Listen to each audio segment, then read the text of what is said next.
Akkam jirtu nagaa jirtu hordoftoota keenya nageenyi keenya bakka jirtanitti isin haa qaqqabu jecha har'a waa'ee Alii Birraa yookaan artist keenya goota keenya Dr. Alii Birraa artistiin jaalatamaa fi kabajamaan kun bakka jiru irraa yookaan immoo bakka ciisee jiru irraa dhaamsa inni nu kenne harkaa qabnaa. Gamanumaan viidiyoo kana like gochuun nu hordofaa isin jenna. Gara viidiyoo waan hedduu nama dhukuu fi waan garaa nama nyaatu dhagahaa jirra waa'ee Alii Birraa. Alii Birraa akkuma isin beektan goota ilma Oromoo fi nama saba isaatiif umrii isaa guutuu dhama'aa turee fi hanga ammaattis dhama'aa jirudha.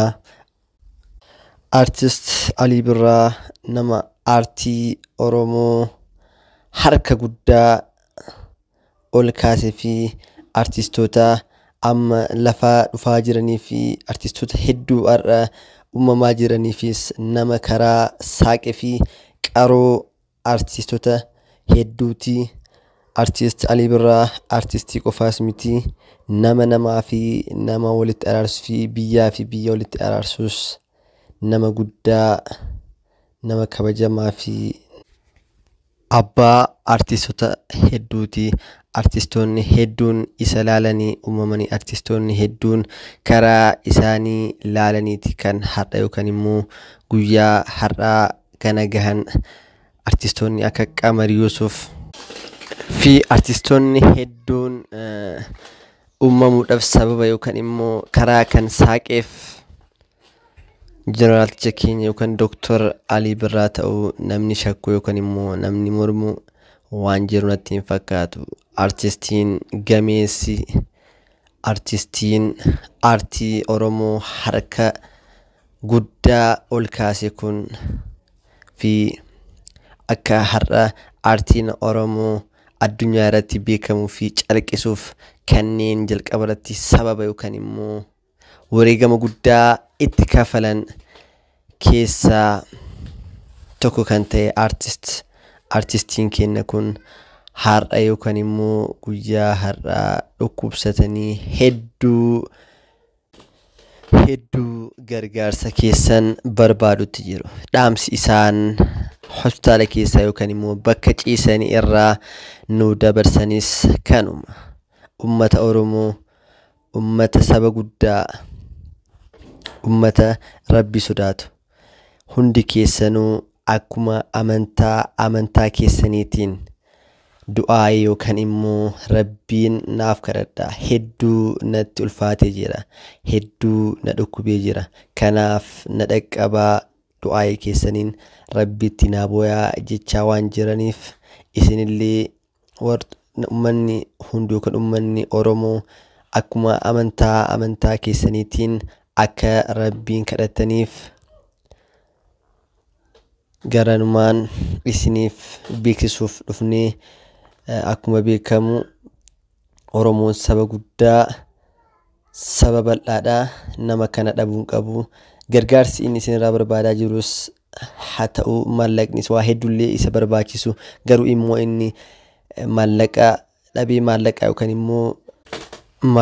immoo waan itti yaalamu dhabee jechaa osoo hin taane akkuma beekamu akka gara laafinnaan garaa qulqulluun Rabbitti bootaniif qofa barbaadan jechuudha.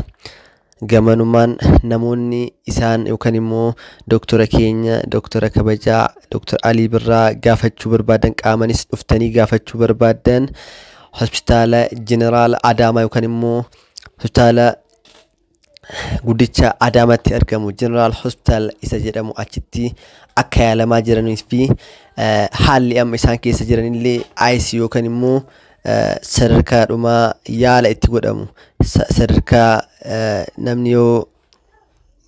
namni yoo hedduu of dadhabu keessi yookaan ICU isa jedhamu achi keessatti yookaan IC jedhamu san keessatti yaalamaa kan jiruu fi IC keessa jechuun namni minimum hargansuu illee yookaan immoo qilleensallee haalan fudhachuu dadhabuu fi yoo hedduu of to'achuu dadhabnu kan achi keessa doktoroonni nama galchanidha. Kanaaf akkuma beekamu artistii keenya kana artist Alii Birraa akka isin hunduu bakkuma jirtanii du'aa eegootanii fi warroonni dhiyeenya gara Adaamaa dhiyeenya qabdan immoo qaaman dhuftanii gaafattanii akka jajjabeessitan abdii qabaa. Dhuma irratti immoo wanti an dagadhee namoonni hedduun yookaan YouTube kana irratti namoonni ijoolleen hedduun argaa jirra akka inni du'ee Alii Birraa du'ettanii viidiyoo qarshii beeksisa dalagartan wantoota akkanaa irraa of qusadhaa isiniin jedha. Maaliif Oromoon safuu beekaa safuu ofirratti qabaadha. Qarshiif jettanii namummaa keessan hin balleessina. Kanaafuu yoo dandeessan information dhugaa qofa ummataaf hiraa yoo ta'in immoo osoo isinitti hafee wayya jedha. Maaliif nafsee namaatiin lubbuu namii yookaan immoo qalbii nama hedduu hin cabsinaa isin jedhan qarshiif jettanii qarshiin dhuftiin dabartii saniif jecha qalbii namoota hedduu cabsitan waan ta'eef gocha kanarraa of qusadhaa isiniin jedha.